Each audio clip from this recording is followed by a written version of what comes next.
गांव किसान के सह प्रायोजक हैं LIC, हर पल आपके साथ।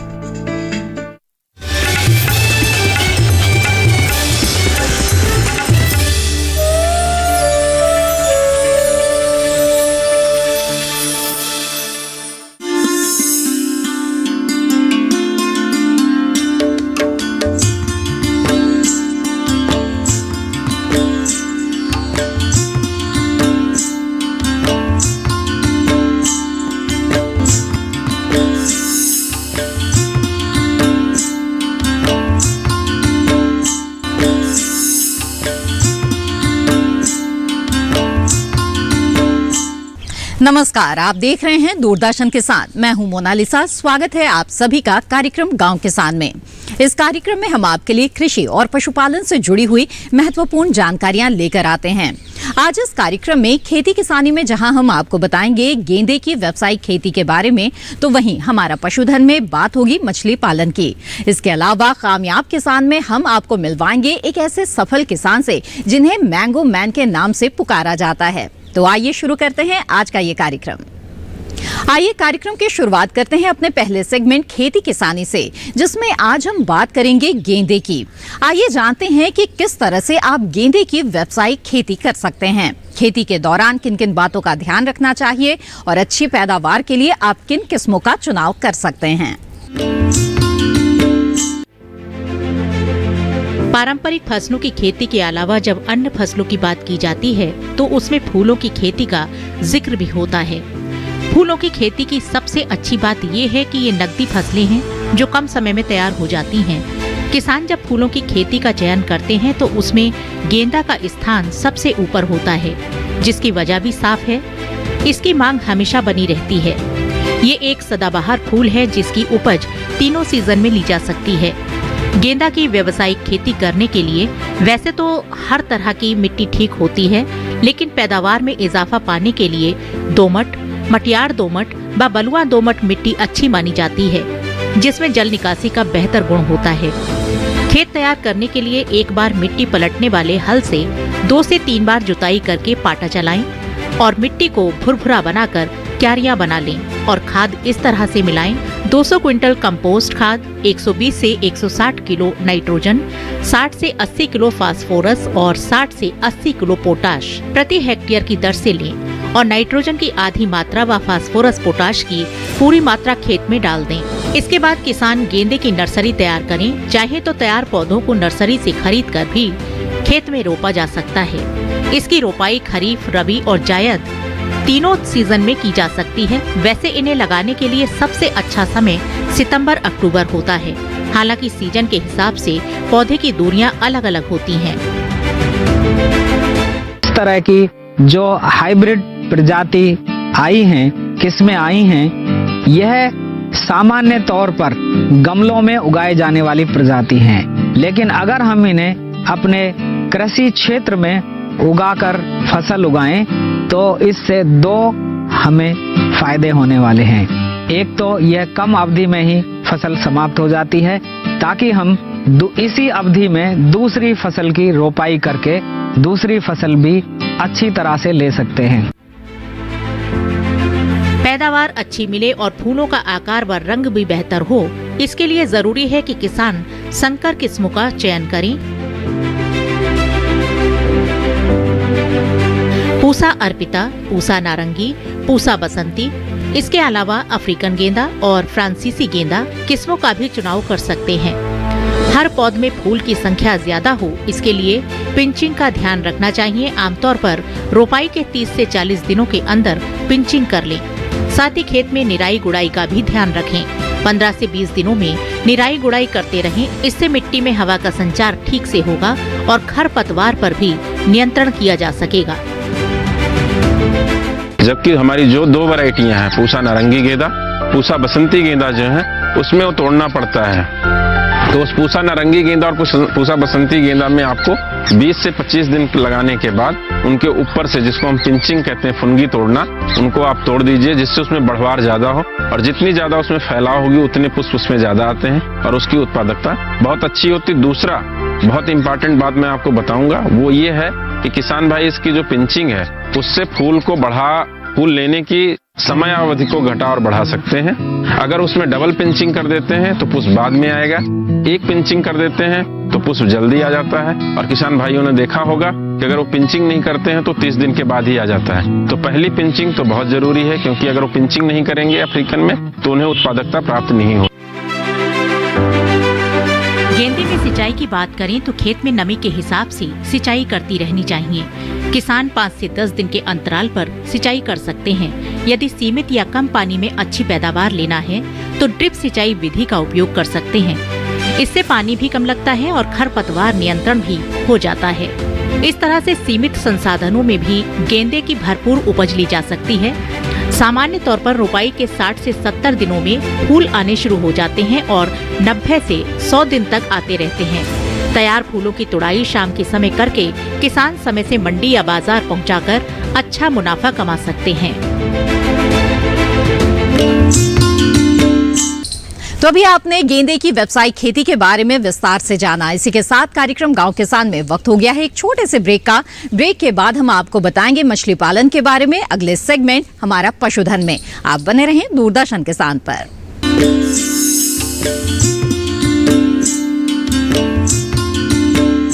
मुझे जॉब छोड़ा फिर भी सो कूल। ब्रो, नए चैलेंजेस नए मौके लाते हैं। अच्छा, सीरियसली राहुल, मेरा पूरा घर now it's an online retail store. देख, वाओ, लेकिन पैसे? कुछ साल पहले दिवाली बोनस को इन्वेस्ट किया था। और अब तो है LIC का यूलिप प्लान निवेश प्लस। एक बार इन्वेस्ट करो, इंश्योरेंस से सुरक्षा का लाभ और मार्केट की बढ़त का फायदा दोनों पाओ। 1 sec Rahul. Madam, you are double cool.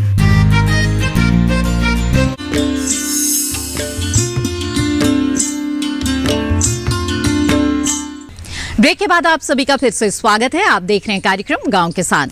आइए देखते हैं अगला सेगमेंट हमारा पशुधन, जिसमें आज हम बात करने जा रहे हैं मछली पालन की। इस क्षेत्र में अपार संभावनाएं हैं और इसे देखते हुए सरकार और मछली पालक भी इसमें बढ़ चढ़कर भाग ले रहे हैं। ऐसे में आज की तारीख में क्या है हमारी वर्तमान स्थिति और किस तरह से मछली पालकों को आत्मनिर्भर बनाने की कोशिशें की जा रही है, आइए जानते हैं इस रिपोर्ट के जरिए।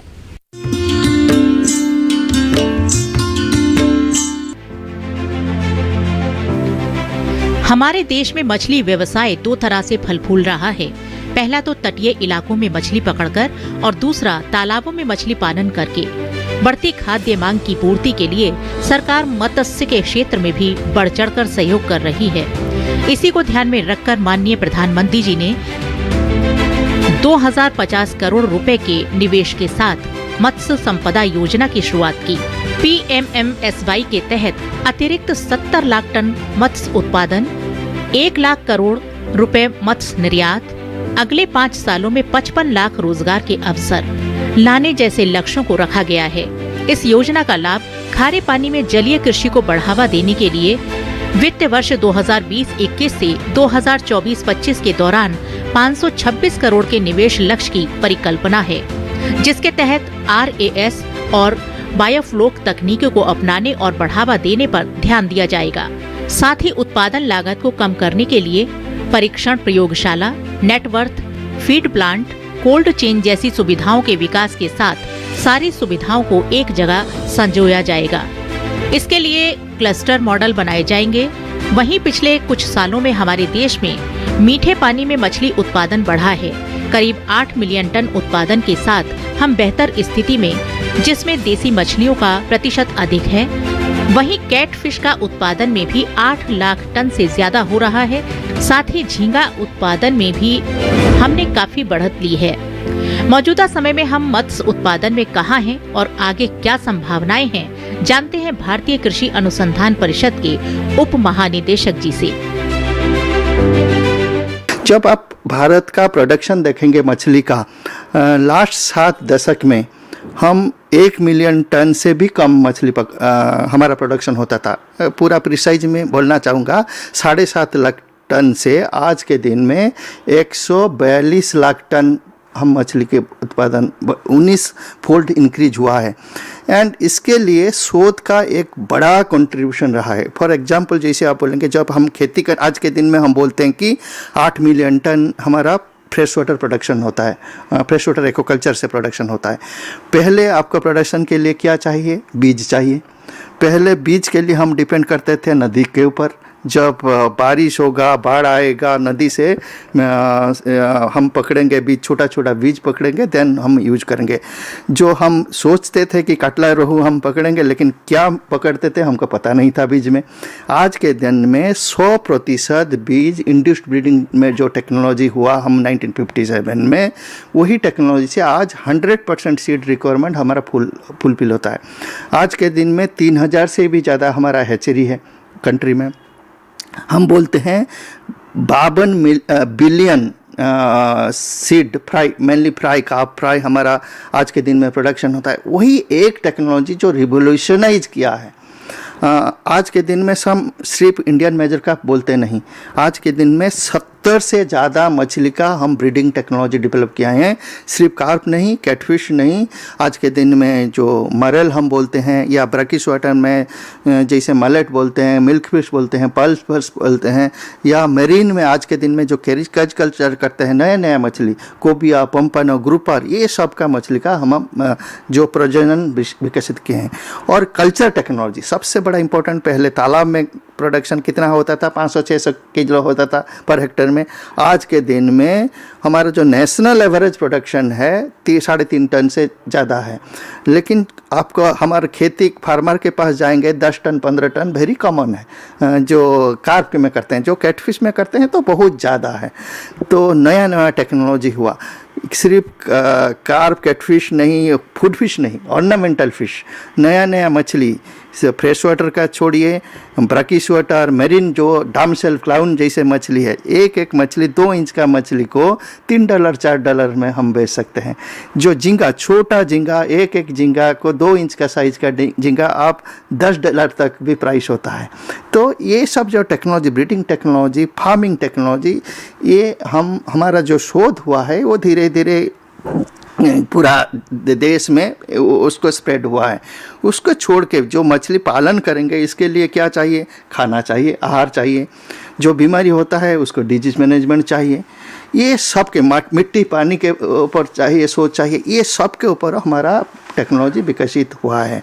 और आज के दिन में और एक हम बोलते हैं, जो मछली का पोटेंशियल कितना है बढ़ने का, वो हम एक्सप्लोर करना चाहते हैं। जो हम बोलते हैं एक सिलेक्टिव ब्रीडिंग टेक्नोलॉजी, जो आप लोग सुने होंगे जयंती रोहू, जो मछली सेम रोहू जो 1 साल में 1 किलो होता था, उसी को हम सिलेक्टिव ब्रीडिंग करके आज के दिन में 12 जनरेशन हम कर चुके हैं। एक जनरेशन के लिए 3 साल लगता है, तो 12 जनरेशन में हम लोग एटलीस्ट कम से कम 50 से 60% एक्स्ट्रा प्रोडक्शन हम दिखाए हैं। तो ये एक टेक्नोलॉजी जिसको हम कटला में, फ्रेश वाटर प्रॉन में भी लिए हैं, उसके हमारा फ्यूचर टारगेट है और ज़्यादा से ज़्यादा मछली हम लेंगे। तो मैं यही बोलना चाहूँगा, जो हमारा शोध हुआ है सब विषय के ऊपर शोध हुआ है।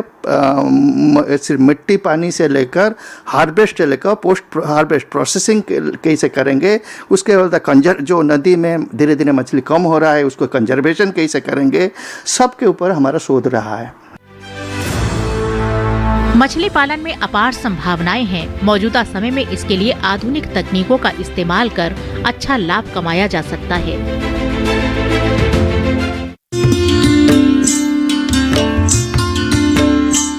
पशुओं से अच्छा उत्पादन प्राप्त करने के लिए जरूरी होता है मौसम के अनुसार उचित पशु प्रबंधन। तो आइए देखते हैं क्या कहता है इस माह का पशुपालक कैलेंडर। इस माह में तापमान में कमी होना लाजमी है। ऐसे में पशुओं को ठंड से बचाने के उपाय करें।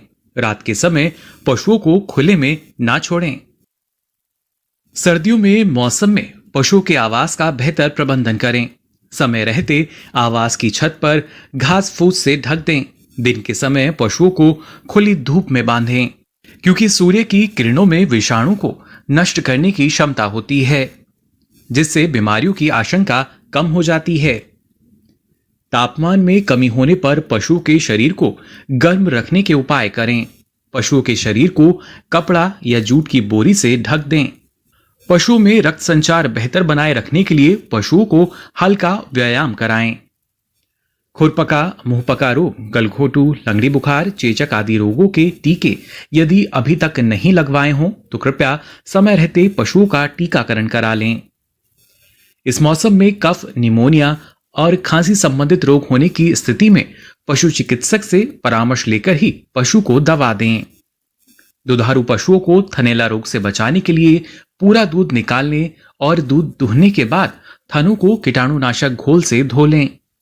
इस मौसम में पशुओं के आहार में खनिज लवण की निर्धारित मात्रा दें। इस मौसम में पशुओं को दलहनी हरा चारा जैसे बरसीम, ल्यूसन, जई दें। साथ ही इस समय शुष्क पदार्थ का 1/3 भाग और बाकी हरा चारा होना चाहिए।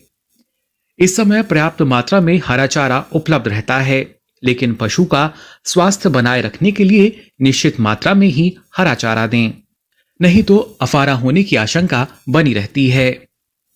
तो ये थी पशुपालन से जुड़ी हुई कुछ बेहद ही महत्वपूर्ण जानकारियां। इसी के साथ कार्यक्रम गांव किसान में वक्त है एक छोटे से ब्रेक का। ब्रेक के बाद हम आपको मिलवाएंगे एक कामयाब किसान से। बने रहें हमारे साथ।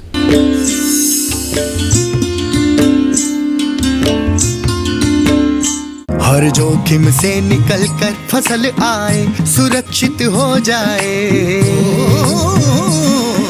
फसल बीमा से हर किसान अब आत्मनिर्भर हो जाए। अब सूखा पड़े या बाढ़ आ जाए, कोई डर नहीं। अब ओले पड़े या कीट पतंगे फसल खा जाए, कोई फिक्र नहीं। अब कैसी भी आपदा हमारी फसल पे आ जाए, क्षति होने पर हमारे दावों का उचित भुगतान मिलता है, क्योंकि हमने लिया है प्रधानमंत्री फसल बीमा। बुआई से फसल कटाई तक हर जोखिम का दावा, न्यूनतम प्रीमियम पर अधिकतम भुगतान का वादा। योजना से हर साल जुड़ रहे हैं 5 करोड़ से ज्यादा किसान। अब आपकी है बारी। नजदीकी कृषि कार्यालय, सहकारी समिति, बैंक शाखा, अधिकृत बीमा कंपनी या जन सेवा केंद्र में स्वेच्छा से करा सकते हैं पंजीकरण। फसल बीमा पोर्टल या फसल बीमा ऐप द्वारा भी किया जा सकता है पंजीकरण। प्रधानमंत्री फसल बीमा योजना, आपकी फसलों का संपूर्ण सुरक्षा कवच। कृषि एवं किसान कल्याण मंत्रालय, भारत सरकार।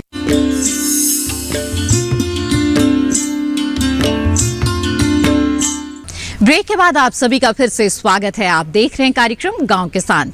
आइए देखते हैं हमारा अगला सेगमेंट, कामयाब किसान। किसी भी फसल या उत्पाद को किसी स्थान की पहचान बनने में थोड़ा समय तो लगता है। इस दौरान चुनौतियां भी आती है, लेकिन ये सफर बेहद ही दिलचस्प होता है। आज हम बात करेंगे कच्छ की पहचान बन रहे केसर आम की और मिलवाएंगे इसकी सफलतापूर्वक खेती करने वाले एक कामयाब किसान बटुक सिंह से, जिन्हें अब मैंगो मैन के नाम से जाना जाता है। कच्छ की तस्वीर बदल रही है। खारे पानी और बेजान जमीन के लिए जाना जाने वाला कच्छ अब बागवानी के क्षेत्र में नाम कमा रहा है।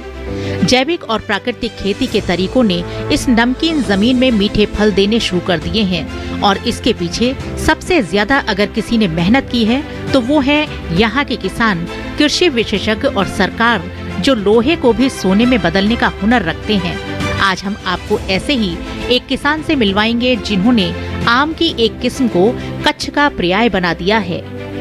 दूर तक फैले इस आम के बाग के मालिक हैं किसान बटुक सिंह जडेजा जी, जो पिछले कई सालों से धरती को संवारने का काम कर रहे हैं। 3 एकड़ से शुरू किया गया उनका ये कारवां आज 300 एकड़ के सफलतम पायदान पर है।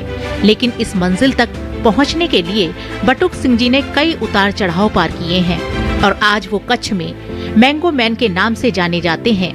कैसा रहा उनका ये हरियाली भरा सफर, आइए जानते हैं उन्हीं से। तो पुराने ऐसे तो मेरे फादर भी खेती करते थे, लेकिन ज़मीन बहुत कम था और कच्छ में हर साल काल होते थे, बारिश नहीं आती थी ज़्यादा, इसलिए थोड़ा खेती में बहुत प्रॉब्लम रहते थे। तो हम सोचा कि अभी क्या करना है, कैसे। तो मैं तो पढ़ता था और हम 5 भाई हैं साथ में और सबसे बड़े मैं हूँ। तो इसलिए मैं सोचा कि उस टाइम पे हम लोग बाहर जाते थे कमाने के लिए, मस्कत है, दुबई है, ऐसे। तो उस टाइम पे मैं पासपोर्ट निकाल के मैं मस्कत गया 77 में। फिर मैं पढ़ाई छोड़ दिया। मैं उस टाइम पे 18 साल का था। तो मस्कत जहाँ हम 8-9 साल कमाए, यहाँ से हम लोग पैसे बेचते थे मेरे फादर के पास, तो वो ज़मीन भी लेते थे। ज़मीन लेके मैं 8-9 साल बाद कच्छ में आए। तो ऐसे तो हमारी रिटर्न वीज़ा थी, टिकट भी दिया था कंपनी ने, लेकिन मेरा फादर ने बताया कि अभी आपको खेती में जो ज़्यादा काम हमको करना है, और खेती के बहुत शौक़ था मेरा फादर को। बस हमें स्टार्ट किया खेती में। तो उस टाइम में मैं ट्रैक्टर लिया, और ट्रैक्टर लेके हम, ज़मीन थी काबर की उबर थी, सब लेवल किया, काम किया। हम सोचा 5 साल से सब काम करते थे, लेकिन खेती में कुछ बचत नहीं था। उस टाइम पे बहुत परेशान होती थी खेती में, कोई बचते नहीं थे, खाना खाते थे और काम करते थे। तो मैं सोचा क्या करें, अभी तो ऐसे जो खेती चलेगी, इसलिए हम लोग मैंगो के ऊपर नज़र डाला कि हम मैंगो कर सकता है, क्योंकि कच्छ की ज़मीन ऐसे तो बारिश तो कम होती थी, लेकिन पाताल में पानी होते थे बोर बनाने के लिए।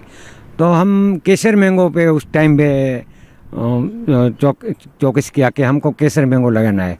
स्टार्टिंग 93 में किया हम तो, लेकिन उस टाइम में हम सपना बहुत बड़े देखते थे कि किसान को प्रॉब्लम क्या क्या है, भविष्य में भी अगर प्रॉब्लम होगा तो क्या होगा। तो मैं सोचा कि किसान को दूसरा प्रॉब्लम ये है कि हम अगर पूरी फसल पका के अगर मार्केट में जाएगा तो वो किसान भाव नहीं कर सकता है कि मार्केट में दलाल भाव करेंगे। तो इसलिए हम क्या कर सके, तो हम वो सपने देखते थे कि हम ऐसा करें कि हम क्वालिटी में जाए। अगर हमारे पास अच्छा क्वालिटी होगी तो मार्केट हमारे पास आएगी। तो उस टाइम पे अगर मार्केट आएगी यहाँ तो क्वालिटी भी होगी, अगर क्वालिटी होगी तो हमको क्वांटिटी में जाना पड़ेगा। तो क्वांटिटी के लिए हम क्या कर सके, तो हम अकेला एक छोटा होगा हमारे नहीं पहुँच सकेंगे। तो हम पूरा एरिया को, पूरा किसान लोग को, भाइयों को हम इकट्ठा किया, हम एक मीटिंग किया पूरा। तो उसको समझाया कि देखो अगर ज़माना बदल गए हैं, हम बहुत पीछे हैं, अगर आगे जाना है, हमारे बच्चे लोग पढ़ सके, खेती अच्छे होए, थोड़ी प्रॉफिट होए, तो हम सुखी हो जाए। तो ये हमारा विचार है, हमारा सोच ये है। तो सबको ऐसा लगा कि ये बात सही है, लेकिन 3 साल उसको राह देखना पड़ेगा, ऐसा है। बहुत दलील ने किया। तो समझा के फिर किसान लोग ऐसे बताया कि बापू आप करो, हम देखें। तो 93 में कोई ऐसा किसान खड़ा नहीं हुआ। हम स्टार्ट किए, हम आगे बढ़ा। हम पहले तो 3-4 साल हो गया, फिर हम उसमें क्वालिटी देखा, तो कैसे क्वालिटी होना चाहिए, मैंगो कैसा होना चाहिए, उसकी साइज़ कैसा होनी चाहिए, उसकी छाल कैसी होनी चाहिए, अंदर का घोटली कैसी होनी चाहिए, अंदर का रेशा कैसा होना चाहिए, अंदर का मावा कैसा होना चाहिए, और कलर कैसा होना चाहिए, और आखिर में इसका टेस्ट कैसा होना चाहिए। वो पूरा रिसर्च करके हम लोग पूरा जो पौधा लगाया था उसमें 45 पौधा निकाल दिया और 55 पौधा रखा, उसका हम मदर प्लांट बनाया। इसके बीच में हर साल गुजरात गवर्नमेंट हॉर्टिकल्चर हर साल में कंपटीशन होता है, हर अलग अलग जगह पे। मेरे को पेपर पढ़ा तो मालूम हुआ कि कंपटीशन में तो जाना चाहिए। हम साहब लोग को पूछा तो वो बोला नहीं आप जाओ। उस टाइम में हमारे अमरेली वो कोड़ीनार वो हर साल में अलग अलग जगह पे रहते हैं। हम 4 साल सतत फर्स्ट नंबर क्वालिटी में लिया, और तीसरी छठे बार हम सरदार पटेल अवार्ड जो हर गुजरात में एक को मिलता है। तो उस टाइम में मेरे को जूनागढ़ कृषि यूनिवर्सिटी में मोदी साहब, उस टाइम पे सीएम था मोदी साहब ने, हमको 51,000 का चेक और हमारा सम्मान किया क्वालिटी में, सरदार पटेल अवार्ड समझा। तो मेरा भी प्रोत्साहन बढ़ा। परंपरागत खेती को छोड़कर बागवानी के क्षेत्र में आए, बागवानी के लिए आम को चुना। 1993 में बागवानी की शुरुआत की। उस समय की मूल समस्याओं और समाधान निकालने का प्रयास किया। गुणवत्ता के साथ साथ पैदावार पर फोकस किया। समय के साथ चलने के लिए किसानों को भी जागरूक किया। आम की गुणवत्ता के लिए हर पहलू पर ध्यान दिया। 3 एकड़ से बागवानी शुरू की थी। पैदावार के बाद खुद का बाजार तैयार किया। आम की नर्सरी भी तैयार की। आम की बिक्री के लिए खुद का लोगो बनाया। कृषि से संबंधित मेलों में भी हुए शामिल। अपने इस काम के लिए कई बार पुरस्कृत भी किया गया। 2006 में सरकार ने अंतर्राष्ट्रीय बाजार दिलाने सिंगापुर भेजा। इनके उगाए आम जांच के हर पहलू पर खरे उतरते हैं। बटुक सिंह जी मानते हैं कि कच्छ में जो भी सकारात्मक परिवर्तन देखने को मिल रहे हैं, उसके पीछे सबसे बड़ा हाथ सरकार का। सरकारी योजनाएं हर कदम पर किसान का साथ दे रही हैं, जिससे किसानों का मनोबल बढ़ रहा है और बागवानी का दायरा भी। उम्मीद है आपको मैंगो मैन बटुक सिंह की कहानी जरूर पसंद आई होगी। अगर आप इस कार्यक्रम को दोबारा देखना चाहते हैं तो टीवी स्क्रीन पर दिखाए जा रहे QR कोड को स्कैन करके दूरदर्शन किसान के YouTube चैनल पर आप ये कार्यक्रम दोबारा देख सकते हैं। इसी के साथ कार्यक्रम गांव किसान की आज की कड़ी में बस इतना ही। फिर हाजिर होंगे लेकर कुछ और खास जानकारियां। तब तक के लिए दीजिए इजाजत। नमस्कार।